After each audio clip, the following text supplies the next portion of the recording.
I stood at my parents' dining table on Easter Sunday, holding a manila folder in my hands that would change everything. The entire extended family sat around me, forks frozen halfway to their mouths. My sister Diana sat at the head of the table, fresh off another promotion, wearing that smug smile I had seen for years. My parents beamed at her like she had hung the moon. I cleared my throat and announced I had news about Diana's company, Prestige Marketing Solutions. The room went silent.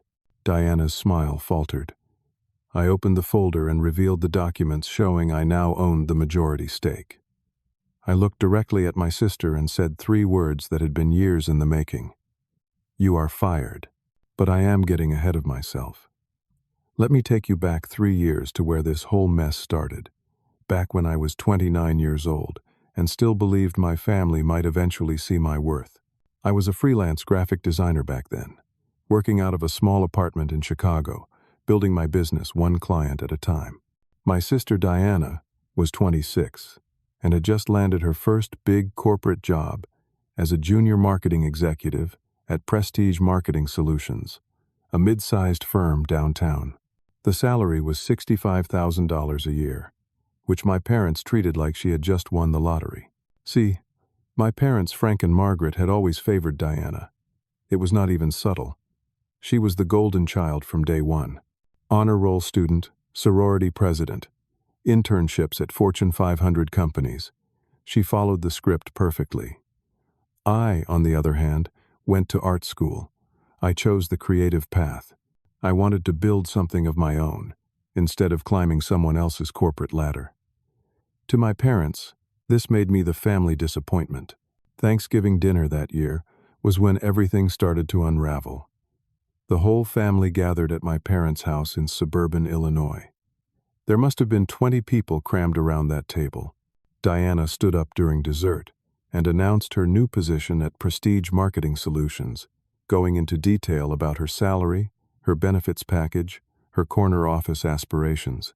My father, Frank, a retired accountant, raised his glass. To Diana. Finally, someone in this family understands what real success looks like. My mother, Margaret, a former teacher, actually had tears in her eyes. "We are so proud of you, sweetheart. You worked so hard for this." They toasted her 3 separate times. I'm not exaggerating. 3 times. My Uncle Roger, trying to be polite, turned to me. "Carmine, how is your work going? Still doing the computer graphics thing?" I explained that I was building a freelance graphic design business, working with small businesses around Chicago who needed branding, websites, marketing materials.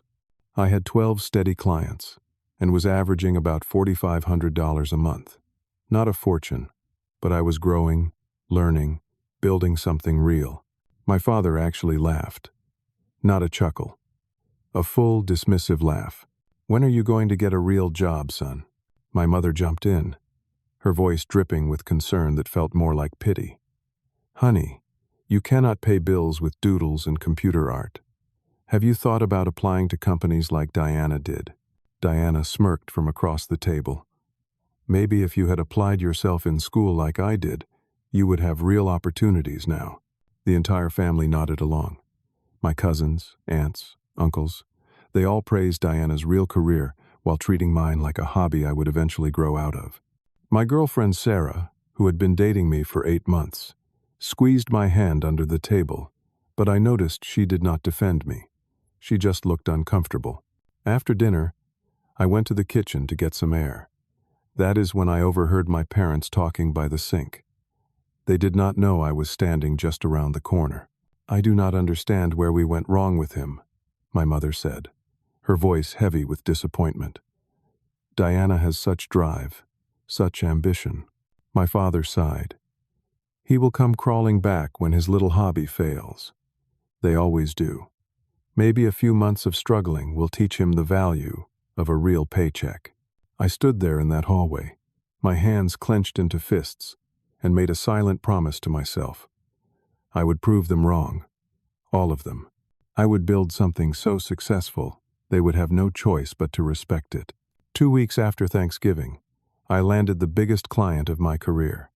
A local restaurant chain with 5 locations wanted a complete rebrand. New logo, new menus, new website, new signage, the whole package. The contract was worth $42,000. I was thrilled. This was the breakthrough I had been working toward. I immediately called my parents, thinking this would finally show them I was serious, that my business was legitimate. My father answered on the third ring. "Dad, I have amazing news. I just signed a contract worth $42,000, a full restaurant rebrand, 5 locations. This is huge for me." There was a pause on the other end of the line. 42,000? Diana made that in bonuses last quarter alone. Call us when you have a real achievement, Carmine. He hung up. I sat there with the phone in my hand, staring at the contract on my desk. $42,000. The biggest deal I had ever closed. And to my father, it was nothing. It was not even worth a congratulations. That night, Sarah came over to my apartment. I told her about the contract, about my father's reaction. She gave me a weak smile. "Maybe they just want you to have stability, you know? Benefits, retirement plans, that kind of thing."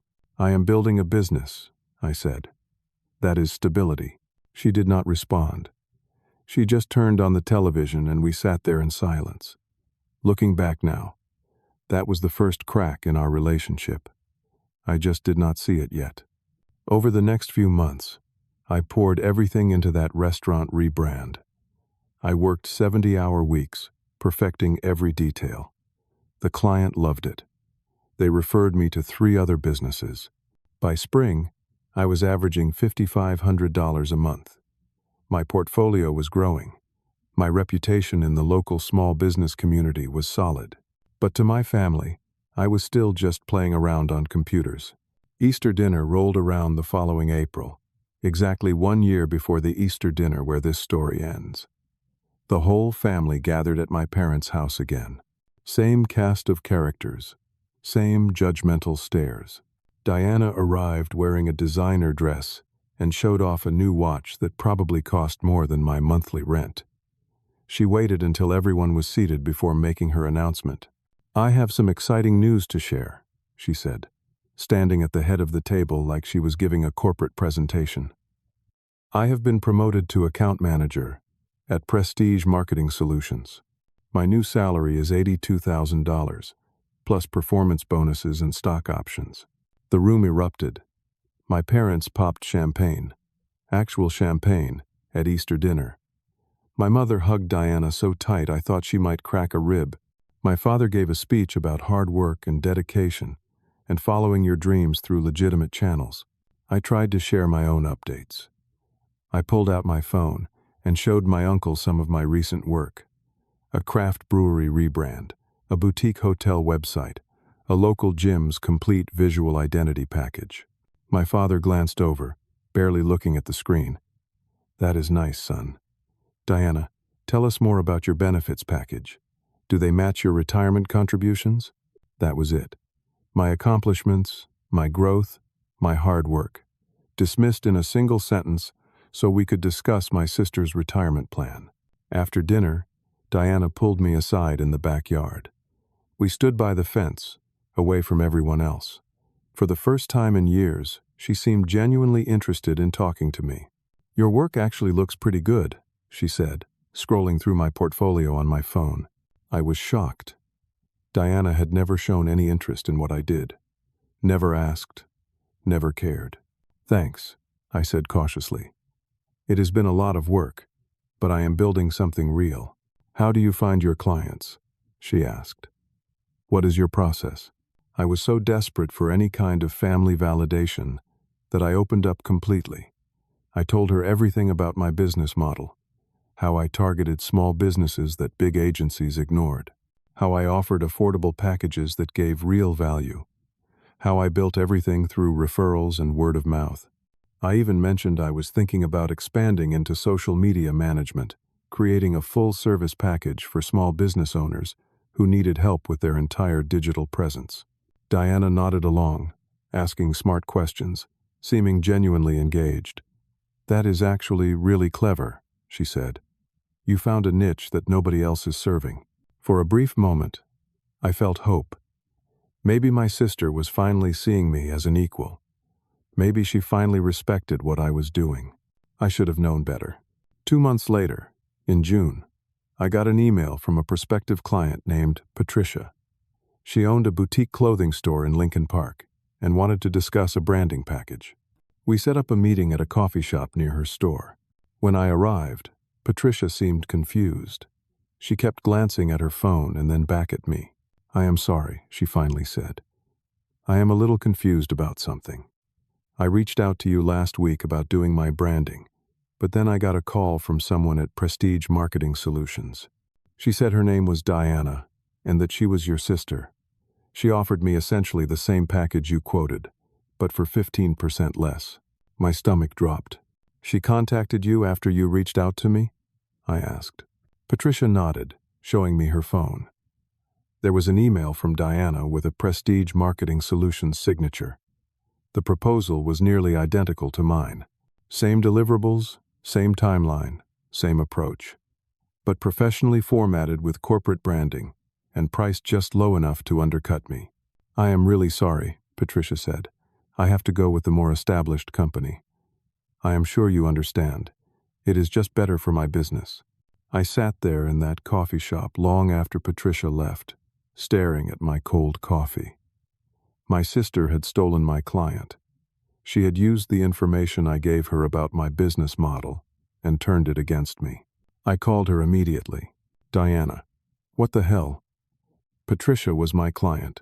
Patricia was a prospect, Diana said, her voice cool and professional. "Prestige Marketing Solutions targets small businesses. That is our market. If someone reaches out to multiple vendors, that is just competition. I told you about my business model in confidence. You are literally copying my packages and undercutting my prices.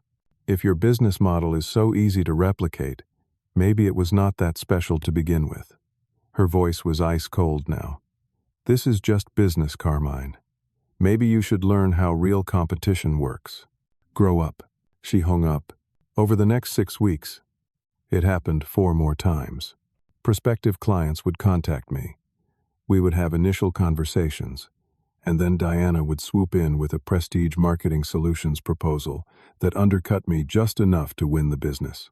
I lost approximately $38,000 in potential contracts. I tried to tell my parents. I drove to their house one Saturday afternoon, brought printed evidence, showed them the timeline of lost clients and the nearly identical proposals. My father looked at the papers for maybe 30 seconds. "So, your sister is just better at business than you? That is not her fault, son." My mother put her hand on my arm. "You sound jealous, Carmine. Diana works for a real company with real resources. You cannot compete with that from your apartment. Maybe this is the universe telling you something." "She is sabotaging me," I said. "She is deliberately stealing clients after I told her my exact business model." My father shook his head. "Or maybe she is just succeeding, and you are looking for excuses. Diana would never do something like that. She is too ethical. I think you need to take a hard look at yourself and figure out why you are not getting these clients." Then came the part that still makes my blood boil when I think about it. Diana mentioned she could probably get you an interview at Prestige Marketing Solutions, my mother said brightly. "Entry-level design position. It would give you real corporate experience. Diana would be doing you a huge favor. Work for my sister. At the company where she was stealing my business model. Report to her." That was their solution. I left without another word. Things with Sarah got worse too. She started asking me about my 5-year plan, about stability, about whether freelancing was really sustainable. One night, she mentioned that Diana had invited us to a Prestige Marketing Solutions corporate event. "I think we should go," Sarah said. "It would be good for you to network, see how a real company operates." "A real company?" I repeated. "So what I am building is not real." "You know what I mean, Carmine. Do not be so sensitive." I refused to go to the event. Sarah went anyway, without me. She came back 3 hours later, talking about how impressive Diana was, how professional, how successful. She did not mention me once during her recap. That was when I knew I was losing her too. By fall, I had lost so many clients to Diana that I had to completely rethink my approach. I could not compete with prestige marketing solutions on price or corporate polish. I needed to find a market they could not touch. That is when I discovered the trades. Plumbers, electricians, landscapers, contractors. These were hardworking people running legitimate businesses, but they had almost no digital presence. They were too small for big agencies, but they desperately needed websites, business cards, basic branding. They were being completely ignored by the marketing industry. I spent 3 months developing a streamlined system. I created affordable packages specifically for blue-collar service businesses. For $2,500, they would get a basic website, social media setup, local search engine optimization, and professional business cards. I could deliver everything in 2 weeks because I built efficient templates and processes. I called it working class creative. The positioning was specific: professional marketing for people who work with their hands. I beta tested the concept with 2 plumbers and 1 electrician. They loved it. Within weeks, they were getting more phone calls, booking more jobs. They started referring me to other contractors. By September, I had 12 clients in this new niche. My monthly revenue climbed to $7,200. For the first time in months, I felt like I had found something sustainable, something Diana could not steal because prestige marketing solutions did not understand this market. These clients did not want fancy corporate presentations. They wanted straightforward service from someone who understood their world. October brought Diana's 30th birthday. My parents threw a big party at their house. The whole extended family showed up. Diana arrived with her boyfriend Brad, a corporate attorney who worked at a firm that represented major businesses around Chicago. He wore a suit that probably cost $3,000 and spoke in the kind of smooth, confident tone that comes from never worrying about money. During dinner, Diana stood up to make an announcement. "I have been promoted again. Senior account manager. My salary is now $105,000, plus a significant stock option package." My parents gave an actual speech. My father talked about legacy, about what it means to represent family values through professional excellence. My mother cried again. The whole family toasted Diana for the 4th or 5th time that night. Then my cousin asked me how my computer thing was going. I should have kept my mouth shut. I should have said it was fine and moved on. But I was feeling confident for the first time in months. And I thought, maybe, just maybe, if I explained this new direction, they might finally understand what I was building. So I told them about working class creative. I explained the concept of serving blue-collar businesses that big agencies ignored. I showed them my numbers, my client list, my growth trajectory. I even pulled up my website on my phone and passed it around the table. For a moment, the family seemed genuinely impressed. Even my father nodded. That actually sounds practical. Real people with real needs. Diana leaned forward, suddenly very interested. "How do you deliver quality at that price point? What is your turnaround time? Which trades respond best to your approach?" She asked detailed, probing questions. And I, like an idiot desperate for family approval, answered every single one. I explained my template system, my automated processes, my partnership with a local printer. I laid out my entire business model, like I was teaching a seminar. Diana smiled. "That is really interesting. There might be something there." I felt uneasy but pushed it aside. Sarah pulled me into the kitchen later and mentioned that Diana had invited her to lunch that week. Just the 2 of them, to get to know each other better. "Since when do you want to spend time with my sister?" I asked. "She is successful, Carmine. She is ambitious. I admire that. Unlike some people, she has her life together." The comparison was direct, brutal. I saw how Sarah looked at Diana with admiration and respect. Then I saw how she looked at me with something closer to pity. 3 months passed. December arrived with freezing temperatures and short days. I noticed my contractor clients were going quiet. Several scheduled projects got canceled at the last minute. New inquiries dried up completely. I started making phone calls, trying to figure out what was happening.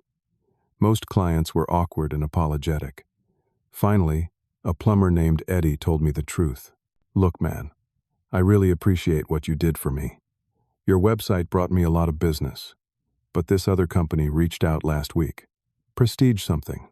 They are offering the same package you do, but they are throwing in the first 3 months of social media posting for free. I cannot turn that down. I got a family to feed." I thanked Eddie and hung up. Then I went straight to the Prestige Marketing Solutions website. There it was. A brand new division called Prestige Trades Solutions, launched 2 weeks earlier. The marketing copy was almost word for word what I had said at Diana's birthday party. The package offerings mirrored mine exactly, but with added services that I could not afford to provide. The positioning, the target market, the messaging, everything. There was even a press release. Senior Account Manager Diana had identified an underserved market segment that aligned with Prestige Marketing Solutions' commitment to supporting American small businesses. She was quoted extensively, taking credit for recognizing the opportunity. She had stolen my entire business concept. She had taken everything I told her and turned it into a corporate initiative backed by resources I could never match. I got in my car and drove straight to Prestige Marketing Solutions' office building downtown. I told the receptionist I needed to see Diana. It was urgent. "She is in a meeting," the receptionist said politely. "I will wait." I sat in that lobby for 2 hours. Business people walked past me, some glancing curiously at the guy who clearly did not belong in their polished corporate world. Finally, Diana emerged from a conference room with 2 colleagues, all of them laughing about something. She saw me, and her expression went cold. "Carmine, what are you doing here?" I stood up. "You stole my business idea. Again. Working class creative was mine. You took everything I told you and launched your own version." Her colleagues stopped walking, watching the confrontation. Diana stepped closer to me, lowering her voice. "You are delusional. Marketing to contractors is not some revolutionary idea. It is a basic market strategy. You did not invent it. I told you the exact model, the exact pricing, the exact packages. Everything." She smiled, but there was no warmth in it, and I improved on it.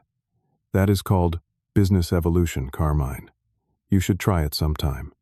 Now leave before I call security." "Diana, I am your brother, and this is my career. If you cannot handle competition, maybe you are in the wrong business. Security is on the first floor. I am sure you remember where it is." Her colleagues smirked. One of them actually laughed. Security came and escorted me out of the building. I stood in the parking lot in the freezing December wind, humiliated and furious and completely powerless.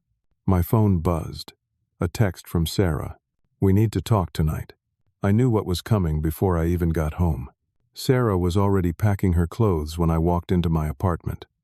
She had 2 suitcases open on my bed. "I cannot do this anymore," she said without looking at me.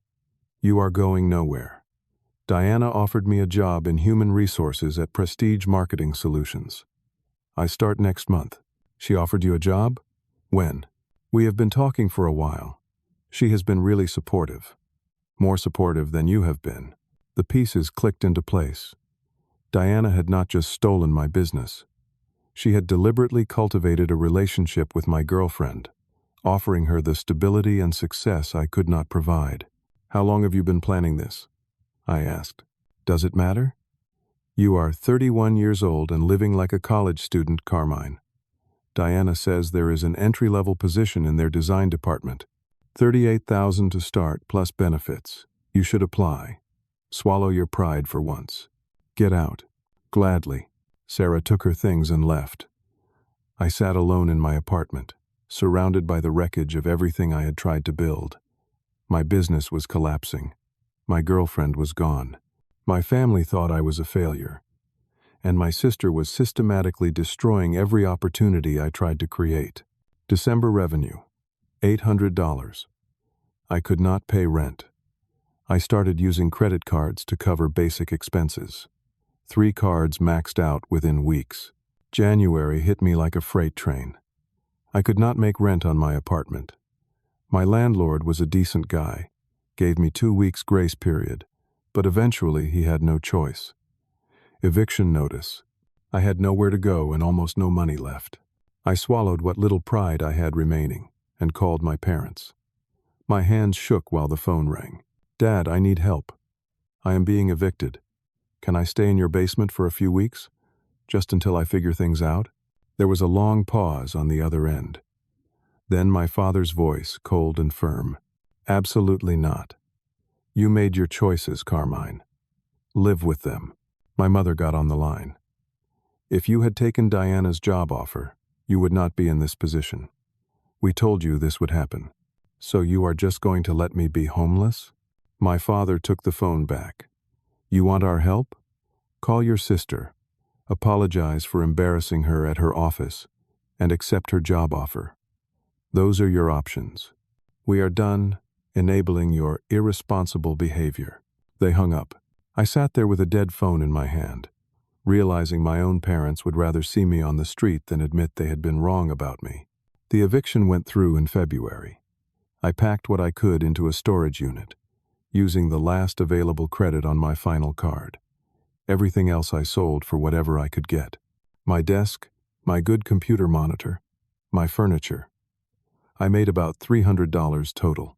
I spent the first night in a 24-hour diner, buying coffee every hour so they would not kick me out. The second night I stayed in the public library until it closed, then found a bus shelter. By the end of the first week, I had figured out a system. I bought a cheap gym membership so I could shower and stay warm during the day. At night, I rotated between different locations so nobody would notice the pattern. I was homeless, 31 years old with a college degree, and I was sleeping in bus shelters. I still tried to work.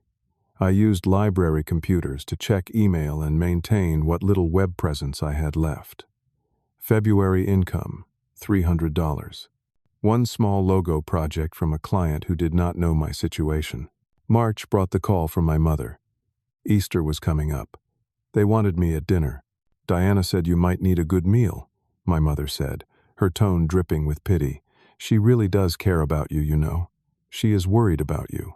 The condescension made me want to scream, but I said yes, I would be there. Because at that point, I had nothing left to lose.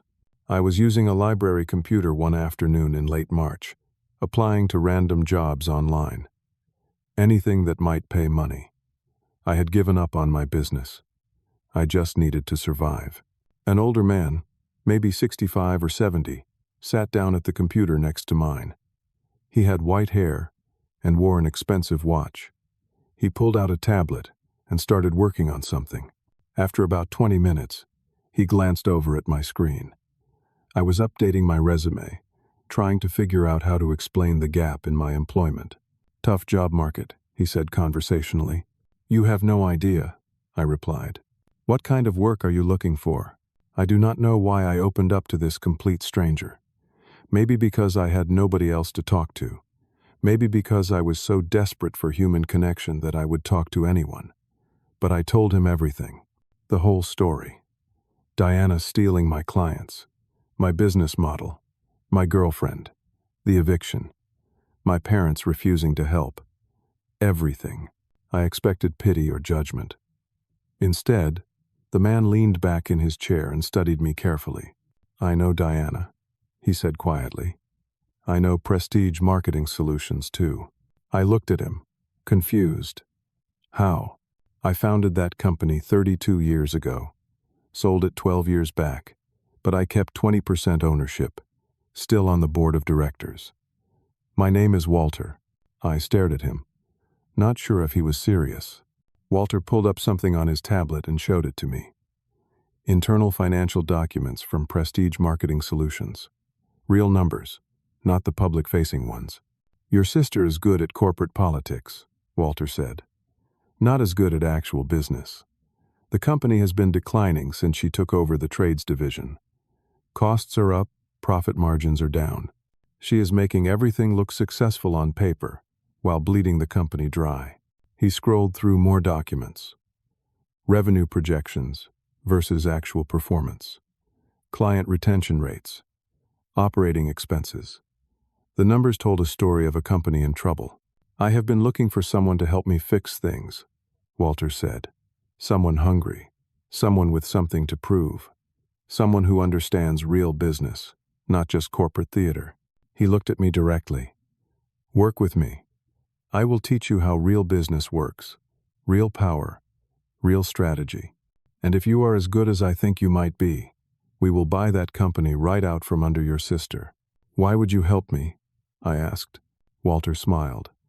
"Because I am 73 years old, rich and bored. Also, I hate people like your sister who get ahead through manipulation instead of merit. She reminds me of every corporate climber who ever tried to steal credit for someone else's work. Plus, revenge is more fun when you have company." He extended his hand. "So what do you say? Want to learn how to really win?" I shook his hand. At that point, I had nothing left to lose and everything to gain. Walter solved my immediate crisis first. He owned several properties around Chicago, including a small building in Wicker Park. There was a studio apartment above one of the retail spaces, currently empty. "Live there. Rent-free for 6 months.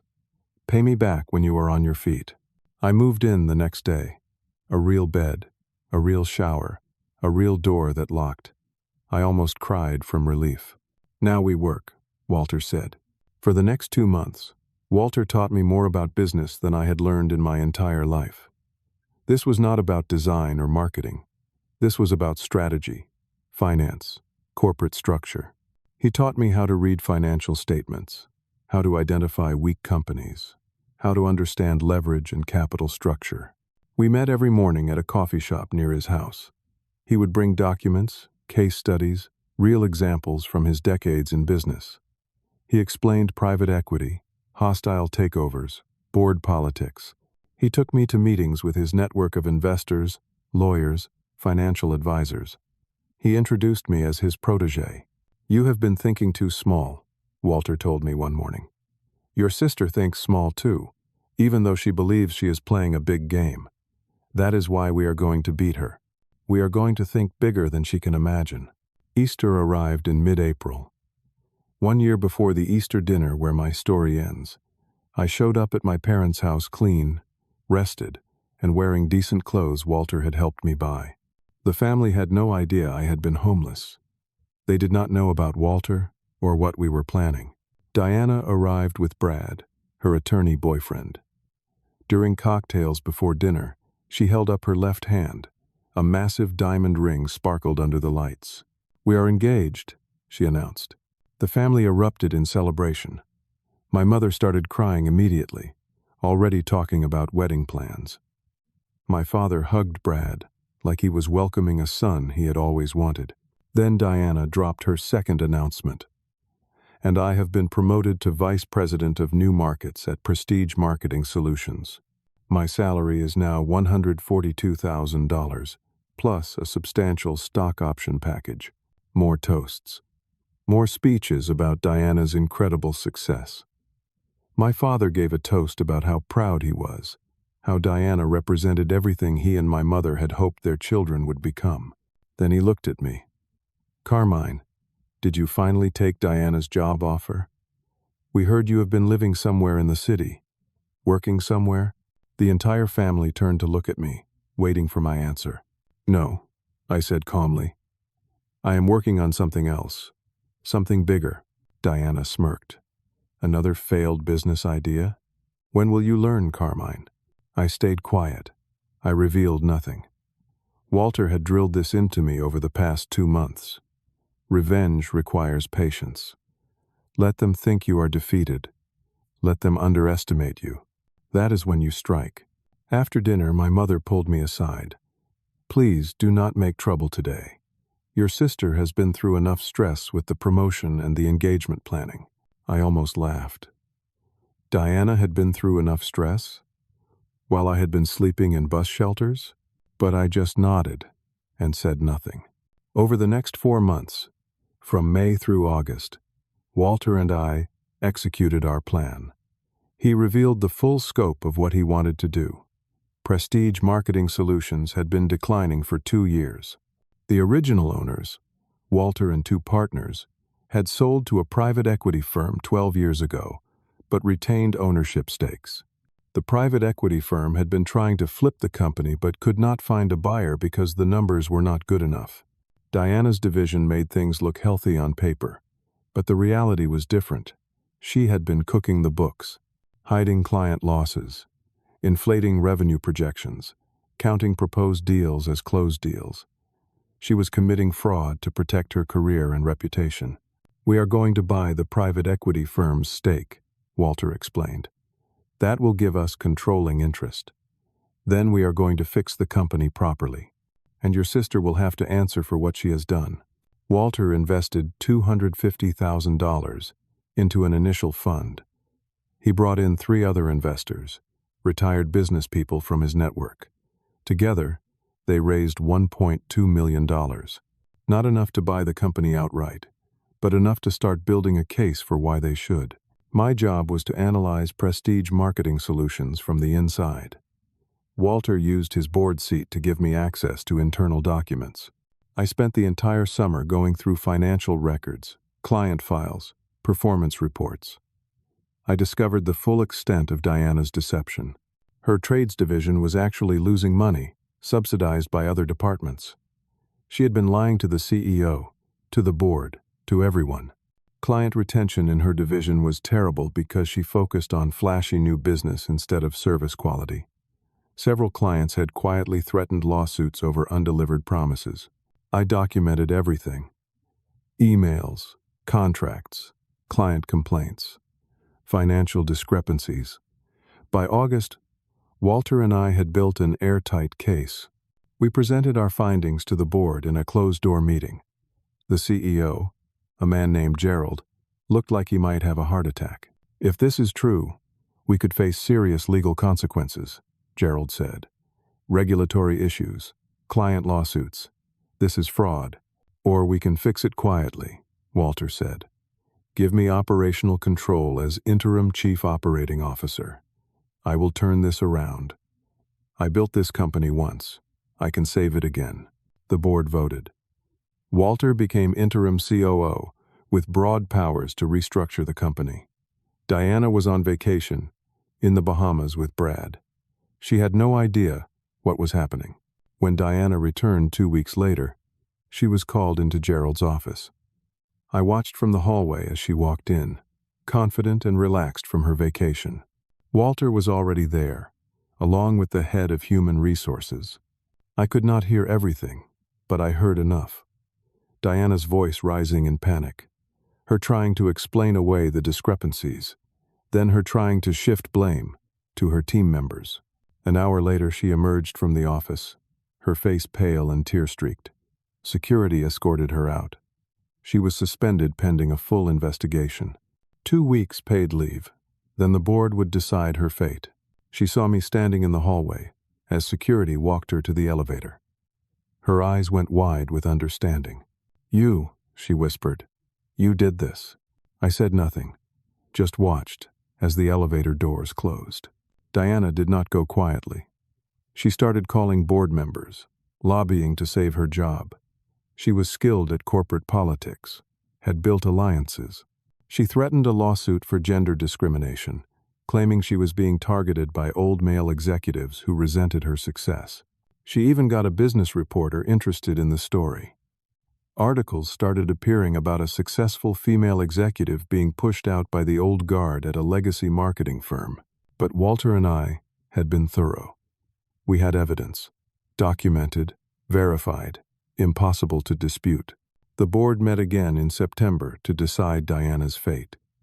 Walter and I presented everything: client testimonials about Diana's division's poor service, proof that she had stolen business models from competitors, including mine, emails showing she had deliberately sabotaged my business, even evidence of her purchasing the building where I lived, specifically to evict me. Gerald looked sick as he reviewed the documents. "This is worse than we thought. This is not just poor performance. This is malicious. The board voted to terminate Diana for cause. No severance package. No references. Her career at Prestige Marketing Solutions was over. Diana was allowed to attend the final hearing. She sat across the conference table from me, and for the first time, I saw real fear in her eyes. When the verdict was announced, she exploded. She pointed at Walter and screamed about discrimination, about conspiracies, about how she was being destroyed by jealous men who could not handle her success. Then she saw me taking notes in the back of the room. Her face went completely white. "You," she said again. "My own brother. You destroyed my career." "No," I said quietly. "You destroyed your own career. I just documented it." Security escorted her out as she screamed threats about lawsuits and revenge. Diana immediately called our parents. She told them I had sabotaged her, that I had conspired with Walter to have her fired, that I was vindictive and cruel. My parents called me that same night, furious. "How could you do this to your sister?" my mother demanded. I spent 30 minutes explaining everything Diana had done. The stolen clients, the stolen business model, buying my building to evict me, turning Sarah against me. I had evidence for all of it. My father's response: "You are lying because you are jealous. You have always been jealous of Diana's success. She would never do those things." My mother agreed. "Diana would never be that cruel. You need professional help, Carmine. This jealousy is not healthy." They hung up on me. Even with proof, even with evidence, they chose to believe Diana's version of events. I had expected this. It still hurt. Diana's life started falling apart quickly. She was engaged to Brad, with a wedding planned for December. But without her high-powered job, without her income and status, Brad started having second thoughts. He pressured her to postpone the wedding until she found another position. But finding another job proved impossible. Word spreads fast in Chicago's business community. Other companies had heard whispers about why she left Prestige. Nobody wanted to take the risk. By October, Diana was desperate. That is when she did something I never expected. She applied for a job at Prestige Marketing Solutions. A different division, entry-level position, $52,000, less than half her previous salary. The application landed on Walter's desk. He was now CEO after Gerald retired. Walter brought it to me. "What do you want to do with this?" I looked at my sister's application. The woman who had destroyed my business, stolen my girlfriend, made me homeless. I had the power to end her completely. Just reject the application, and she would have nothing. But I did not want to be her. I did not want to win by destroying people. "Interview her," I said. "I want to see this."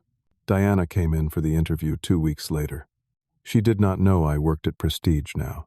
Walter had brought me on as Vice President of Business Development with a salary of $95,000 plus stock options.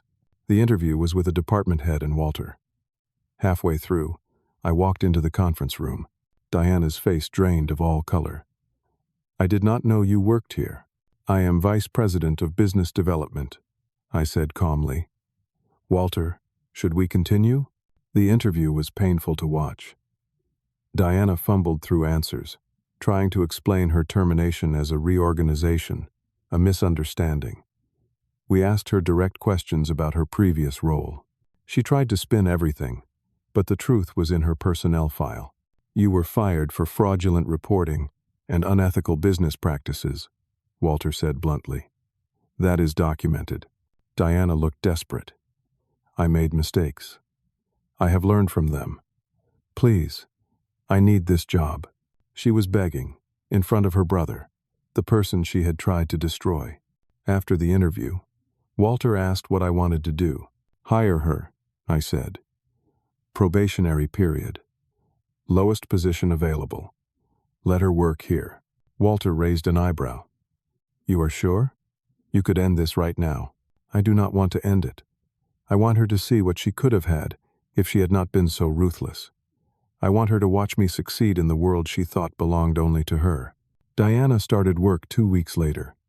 Entry-level marketing associate. Cubicle, in the back corner. She reported to a manager who was 5 years younger than her. Every day she had to see me walk past in my suit, carrying my briefcase, earning respect from colleagues. The reversal was complete, but my story was not finished yet. Brad broke up with Diana in March. He told her he had been seeing someone else, another attorney at his firm. Someone with better prospects. Diana called off the engagement completely and moved out of her luxury condo into a cheap apartment near the airport. My parents called me occasionally, always to talk about Diana's struggles and how I needed to be nicer to her. Never any acknowledgement of what she had done to me. Never any apology for not believing me. "Your sister's going through a hard time," my mother said during one call. "You got your revenge. She works under you now. Let it go." That phrase stuck with me. Let it go. As if years of sabotage and betrayal were something I should just forget because Diana was uncomfortable now. April approached. Easter was coming again. My parents insisted both Diana and I attend dinner. Family needs to reconcile. We are all we have. 2 weeks before Easter, Walter called me into his office. He looked tired but determined. "I am 73 years old, Carmine. I am tired. I did this to help you and to fix my company. Both missions are accomplished." He slid a document across his desk. "I want to sell you my shares. 45% of Prestige Marketing Solutions. With your current 8%, that would give you controlling interest. 53% total." I stared at the number on the page. $1.6 million. "I do not have that kind of money," I said. "I know. But I know people who will back you. You have proven yourself these past 2 years. You turned this company around. You earned this." Walter had already set up meetings with investors. Over the next 13 days, I pitched my vision for Prestige Marketing Solutions to anyone who would listen. 3 investors agreed to back me with loans and equity partnerships. By the end of the second week, I had commitments for $1.4 million, 200,000 short. One investor pulled out at the last minute, spooked by my age and relatively short track record. Now I was 400,000 short, with 3 days until the deal expired. I did something desperate. I took out personal loans against my future salary and stock options. I maxed out every business credit line I could access. I mortgaged my future, betting everything that I could make this work. By the deadline, I had scraped together $375,000. Still, 25,000 short. The day before the deal expired, I got a phone call from a number I did not recognize. "Carmine?" "It is Sarah, my ex-girlfriend. I had not spoken to her in nearly 2 years. I heard through the professional network what you are trying to do," she said. "I wanted to call and say I was wrong about you. I saw you struggling, and I abandoned you, and Diana is not who I thought she was. I quit Prestige 3 months ago.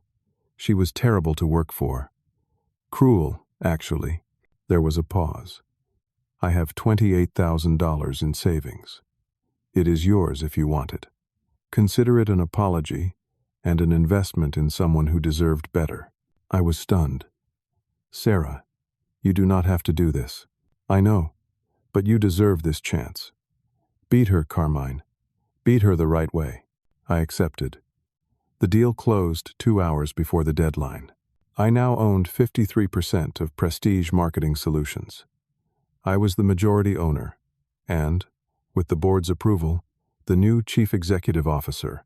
I was 32 years old, and I owned the company that had once represented everything I could not achieve.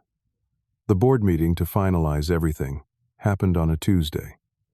Walter stepped down as CEO officially. The board voted me in unanimously. Only Walter, the board, and the lawyers knew about the ownership change. I had kept it completely quiet. Diana still worked in her cubicle, unaware that her younger brother now controlled her employment. Easter dinner was in 4 days. I made a decision that Walter warned me against. "You are going to announce it at Easter dinner?" Walter said. "In front of your whole family? That is cruel, Carmine." "She made me homeless," I replied. "She stole everything I built. She turned my family against me. She did it all publicly, with their support. This is not cruelty. This is justice. Walter sighed. Just make sure you can live with what happens next. Easter Sunday arrived with perfect spring weather. I drove to my parents' house in the suburbs, that same house where so many dinners had happened, where I had been mocked and dismissed for years. The family was already gathering when I arrived. Aunts, uncles, cousins. The same people who had watched Diana destroy me and cheered her on. My parents greeted me with cautious politeness. My mother pulled me aside immediately. Please do not make trouble today. Your sister has been through enough. She is fragile right now. I did not respond. I just walked into the dining room where everyone was gathering. Diana was already there, sitting at her usual spot, looking smaller somehow. Her designer clothes were gone, replaced by something from a regular department store. Her confidence was gone too. She looked tired and defeated. The meal started normally. Small talk, discussions about the weather, someone's new grandchild. My father said grace, thanking God for family and for bringing everyone together again. We ate ham and potatoes and green beans. My mother fussed over Diana, making sure she had enough food, asking if she needed anything.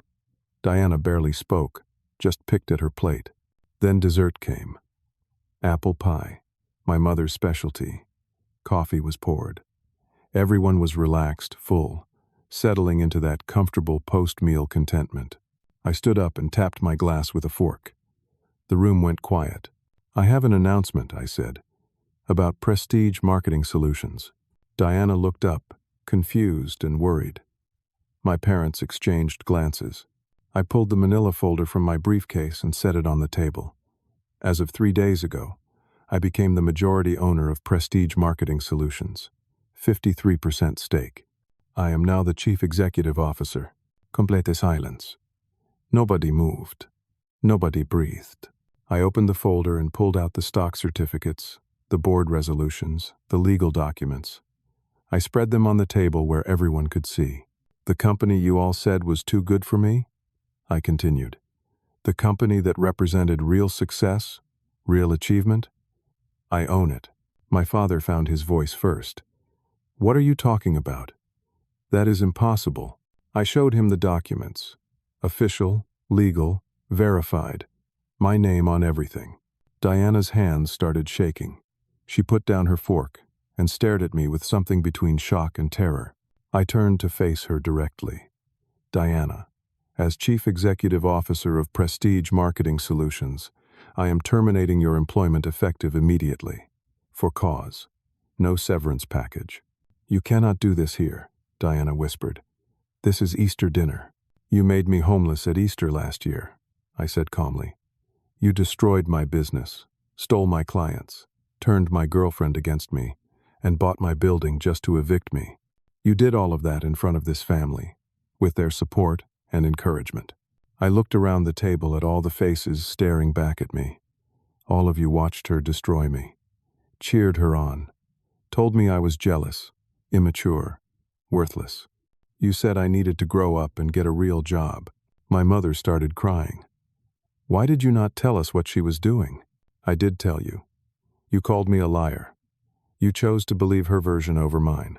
My father stood up, his face red. This is too much, Carmine. She is your sister.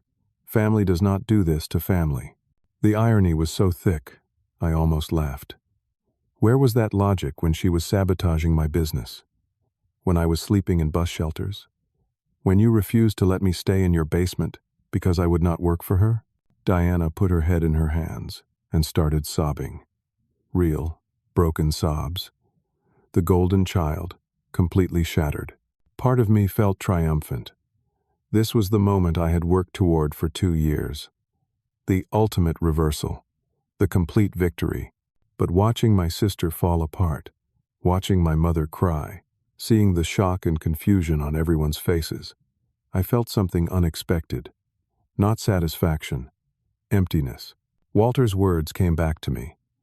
Make sure you can live with what happens next. I had the power to destroy Diana completely. That was what she had tried to do to me.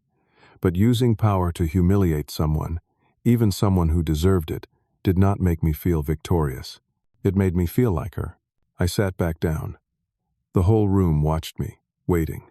"Diana," I said quietly, "you are not actually fired." She looked up, mascara running down her face, confused. "But you are reassigned. I am creating a new division. We are going to rebuild working-class creative properly. The vision I had before you stole it.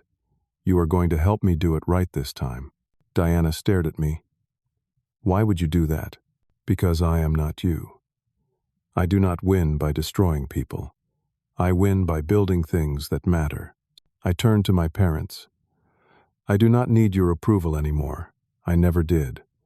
I needed you to see me for who I am, not who you wanted me to be. You failed at that, both of you." My father started to respond, but I held up my hand.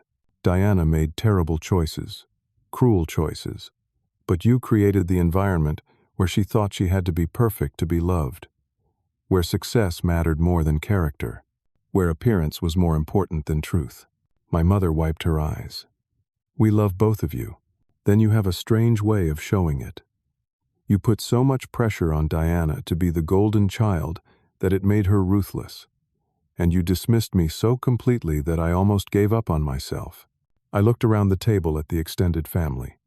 Aunts, uncles, cousins who had spent years comparing me unfavorably to Diana. I spent years trying to prove I was not a failure, chasing your validation like it meant something. It took losing everything to realize that my worth does not come from your opinion. It comes from what I build, how I treat people, and whether I can look at myself in the mirror. I stood up again. "Diana, you have a choice.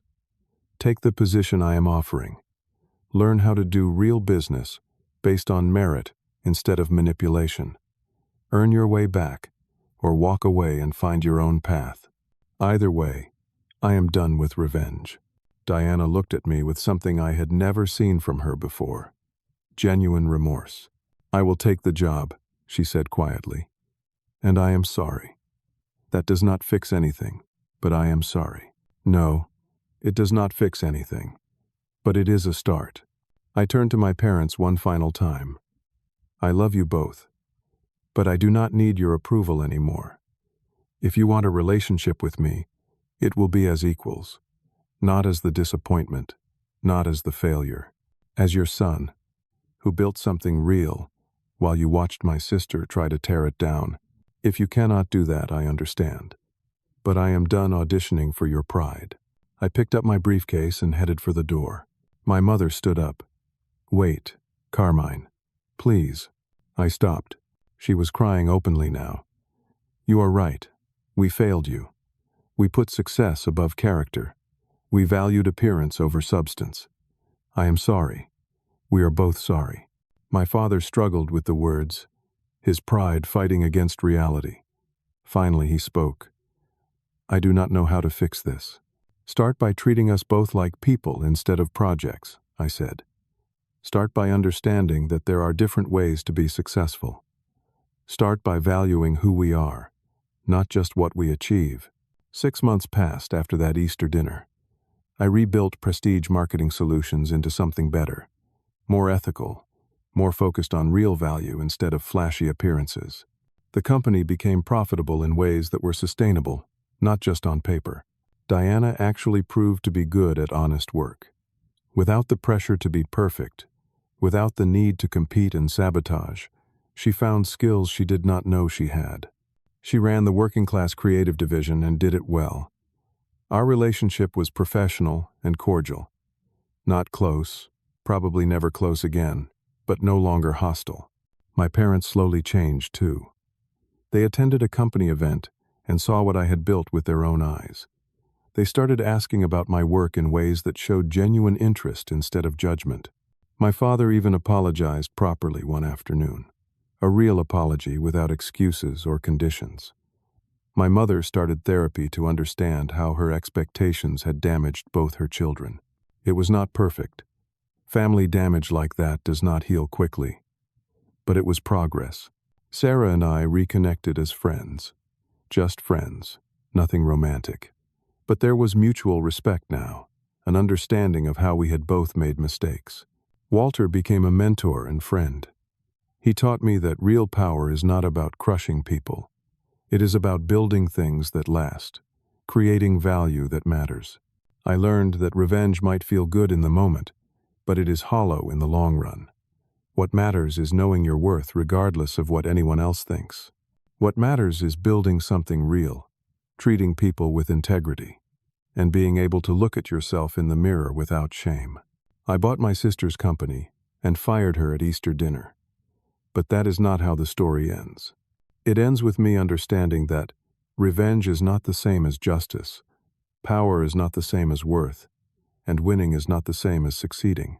I succeeded when I stopped trying to prove them wrong and started building something right, and that is a victory nobody can take away. So here is my question for you. Have you ever been in a situation where family or people close to you doubted your dreams, where they compared you to someone else and found you lacking? What did you do? Did you give up, or did you keep pushing forward? Drop your story in the comments below. I want to hear how you handled it. And if this story resonated with you, if you have ever felt like the underdog in your own family, do me a favor. Hit that like button.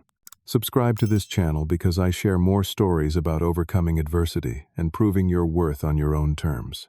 Share this video with someone who needs to hear that their worth is not determined by other people's opinions. Thank you for listening to my story. I hope it reminds you that setbacks are not the end. Sometimes they are just the beginning of something better than you could have imagined. Keep building. Keep believing in yourself. And remember, real success is not about making others look small. It is about building something meaningful that makes you proud. Until next time, take care of yourselves. You are worth more than you think.